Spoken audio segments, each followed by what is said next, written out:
Can bring a little baby back for you or two, boys or girls, so Madonna.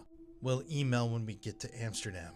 That is a real email from the recent Epstein Files releases. And if you want to take a screenshot or pause this and look, this is the email itself. It was sent by a woman named Penny Siegel to Jeffrey Epstein's email account in 2009 with the subject Kenya. And I don't know what this means.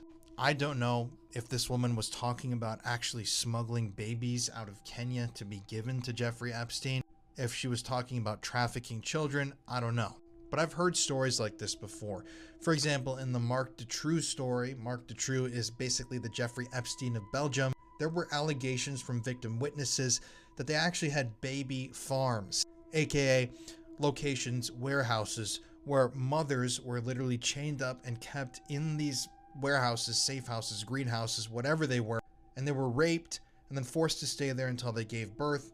The kids were then sold off to various pedophile rings, sex trafficking organizations, and the mothers were then raped again and impregnated, and the thing just continued on and on.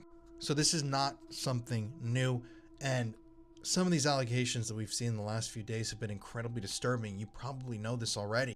I mean, I covered this yesterday. We talked about somebody who wrote into the FBI and claimed that they saw babies getting their intestines cut out, the feces eaten from their intestines on a private boat party.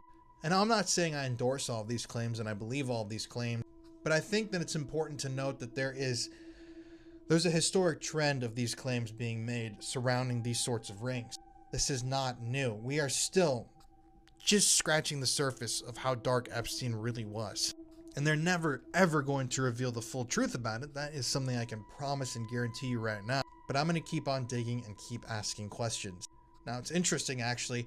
I'm just connecting this now. This email actually talks about getting to Amsterdam with the babies. That's where Marc Dutroux's victims claimed the baby factories were essentially being ran out of. It was in Amsterdam. So let me know your thoughts on all this below. I'm very curious to see what you guys think of all this.